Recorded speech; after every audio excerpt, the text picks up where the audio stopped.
Eccoci qui a Telefriuli con il sindaco di Forlì di Sopra, Marco Lenna. Benvenuto sindaco, benvenuto qui al punto. Buongiorno a tutti voi, grazie di avermi invitato Enzo. Bene, allora parliamo subito del bilancio, perché voi avete già il bilancio, no? Mi pare l'avete approvato in via di approvazione, insomma come vanno le cose, qual è la situazione? Sì, noi abbiamo approvato un bilancio che sicuramente è un bilancio in attivo, positivo. Abbiamo avuto anche una quota d'avanzo abbastanza cospicua quest'anno, però siamo in una situazione in cui siamo sempre con le orecchie alzate perché abbiamo un ricaro energia impressionante e pensare che a metà anno di quest'anno abbiamo già speso quanto abbiamo speso l'anno scorso.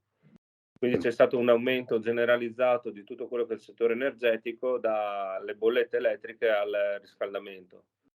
E quindi stiamo tenendo in maniera previdenziale tutta una quota di avanzo accantonato per cercare di sopperire a determinate esigenze. Quindi per non trovarci in una situazione di dissesto lo stiamo tenendo prudenzialmente Cioè, questo ha sballato, accantonato. insomma, no? Ha sballato tutto, tutti i conti, tutte le previsioni e quindi anche le prospettive. Sì, certamente. Provo a pensare che all'incirca siamo a 3 volte superiore al costo dell'energia degli altri anni. In alcuni casi siamo arrivati anche a 5 volte. E quindi avete dovuto tagliare in qualche posto, insomma, vedere di posticipare. Abbiamo dovuto tagliare alcune parti sulle parti correnti, sulla parte sulle spese del personale, sulla parte degli assistenti esterni al verde, alcune cose son calate naturalmente. Mm. Questo è un impasse, insomma, che magari la regione potrà venire incontro ai comuni, specialmente come i vostri, che insomma non hanno introiti grandi come i grandi comuni, ecco, in sostanza. Ma mi sembra che nell'ultima finanziaria, nell'ultimo assestamento che è stato fatto, ci sia un fondo, che è stato messo a disposizione della regione per poter, diciamo così, sopperire ai maggiori costi dell'energia. Adesso vediamo come saranno i criteri di applicazione e quanti soldi ci riconoscono.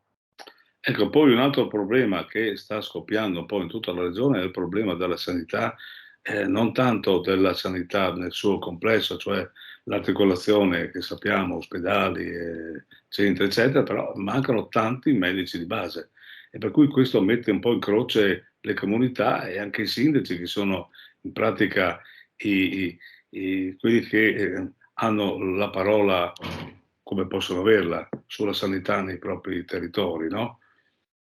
Beh, mi lancio in assist perché sono reduce adesso da un pronto soccorso che è durato 2 giorni. Mh. Io posso dire questo: secondo me, è chiaro, siamo in una riforma sanitaria, messa in atto che darà i suoi risultati una volta che ci sarà un assestamento della macchina, Mh. perché è normale, quando si compra una macchina non si sa mai come si guida, come va o come non va, quindi ci deve essere un assestamento sicuramente.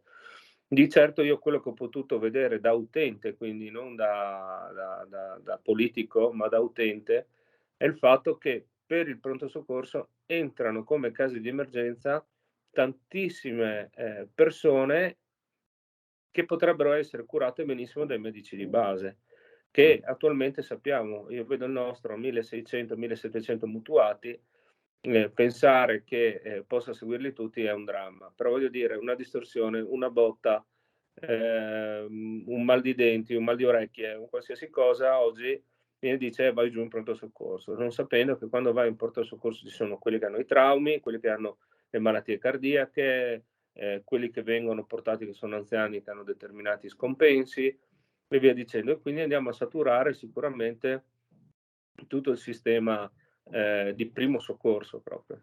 Quindi secondo me è un appello che faccio, ma un consiglio, poi io, non son nessuno per poter dire cosa fare o cosa non Sei il primo fare. cittadino di un comune che ha una responsabilità su molti abitanti, insomma. Sì, però non sono un Molti esperto in materia, quindi io quello che vedo e mi sento di consigliare è una cosa importante, sarebbe quello di investire tantissimo sui medici di base. Una volta il medico di base, quando tu avevi un taglio, ti faceva i punti anche, no, ti suturava se eran dei tagli superficiali, quindi conosceva anche quei piccoli elementi di pronto soccorso immediati che ti aiuterebbero sicuramente ad alleggerire il pronto soccorso.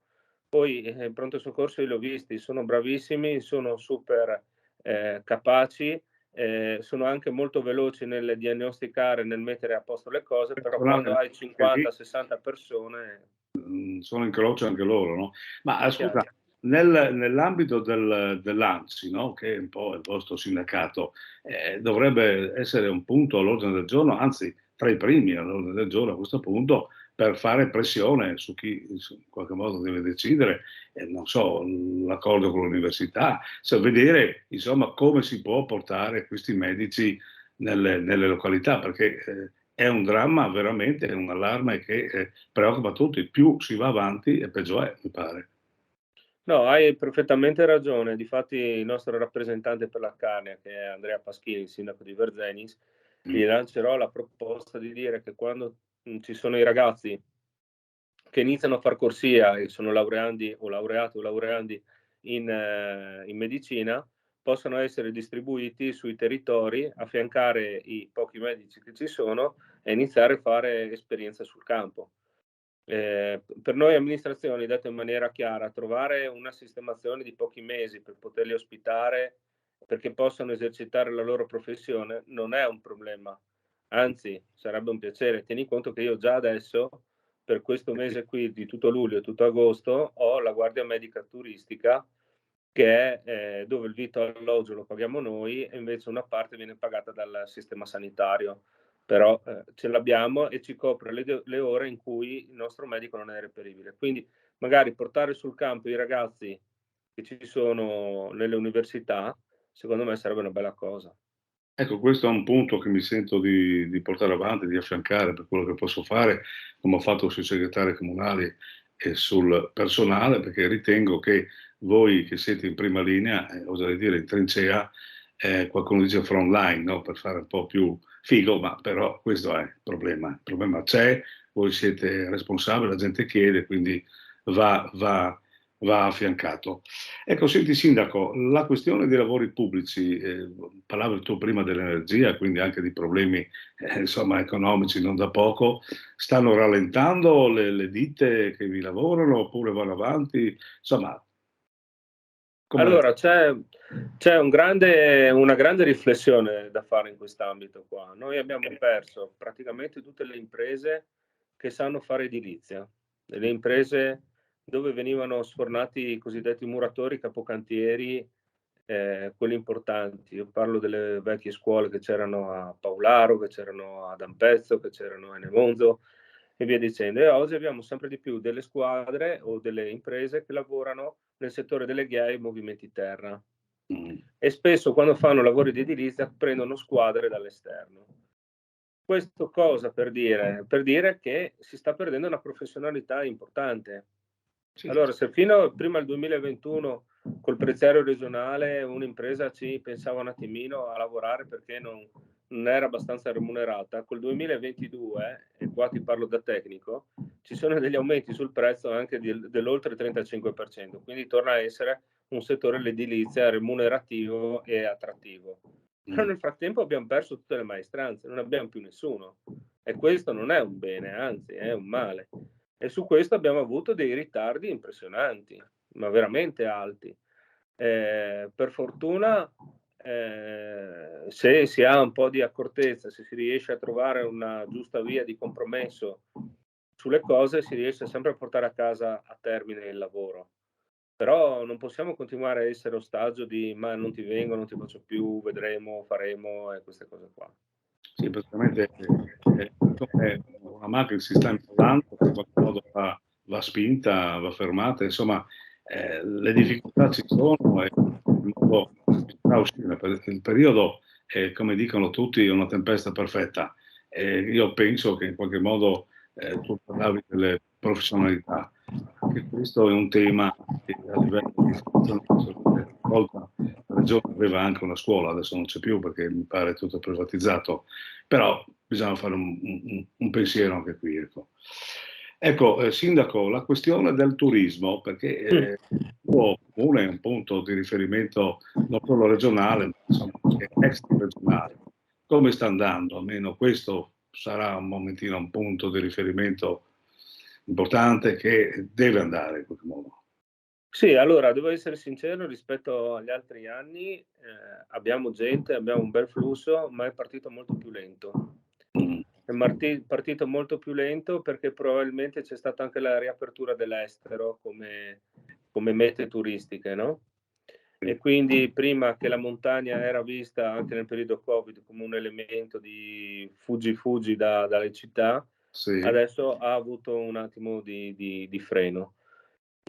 Cosa posso dire? Posso dire che è vero che il turismo che abbiamo adesso è, per fortuna anche gli albergatori hanno cercato di tirare il tiro un po' più in su, è un turismo di qualità. Quindi abbiamo più persone che spendono durante il giorno, più persone che bevono anche la bottiglia al tavolo, che hanno un attimino più voglia di spendere, potere di acquisto, perché siamo incentrati di più sulle famiglie. La cosa che mi dà da pensare è che manchiamo di una promozione unica solo per la montagna. E questo Cioè, la mi dà da promozione pensare, perché tra le altre cose, secondo me, dovremmo prima di tutto far capire ai friulani, a tanti friulani, anche a tanti di Udine, dici dov'è Forni di Sopra, hanno un punto di domanda, cioè non sanno dove spiegarti dov'è. Lo sanno molto di più, ad esempio, per la mia località, la Trieste o Gorizia, oppure i veneti che sono a confine con me. Quindi la questione bisogna riportare prima di tutto la coscienza di quali sono i 6 poli turistici della montagna all'interno del Friuli Venezia Giulia, e dopo da lì per la montagna, per questi 6 poli, io porterei una voce chiara un po' dappertutto, a Roma, a Bruxelles, dove abbiamo le sedi istituzionali, far capire e far conoscere. sulla montagna friulana. Ecco. Sì, un focus ben preciso. Questo che mi dici è un punto che mi sento di appoggiare in pieno, anche perché se il mondo del turismo e della ristorazione non riprende, diciamo così, meno gente gira e più c'è un po' di asfissia anche sociale, insomma, in sostanza. Bene, caro Sindaco, quali sono gli eventi della settimana o del mese lì a Forni? Beh, proprio adesso abbiamo il 30, abbiamo il No Name, che è una festa con musica e finger food fatta nella zona Laghetti, Sì. con vari DJ, quindi è un momento di aggregazione per i ragazzi ed è un momento in cui staranno tutti assieme, potranno sentire della musica all'aperto con lo sfondo delle Dolomiti. E queste saranno 3 date che si ripeteranno una dietro l'altra. Poi l'elenco è molto attivo perché ogni settimana hai le guide alpine che ti portano sulle ferrate, oppure hai il sapore del gusto nei vari rifugi, oppure hai le passeggiate di fondovalle, puoi usare le mountain bike, c'è il Gravity Park che siamo in piena funzione. Per tutti i gusti in sostanza, ecco. No, in una settimana di sicuro non ti annoi, trovi sempre qualcosa da fare. Va bene, allora un salto lo faremo, d'accordo? Volentieri, assolutamente. Caro Marco, grazie mille per la tua partecipazione e naturalmente un augurio per tutta la tua amministrazione, anche a te per le questioni tue personali, e ci vediamo naturalmente alla prossima. Alla prossima, grazie a tutti.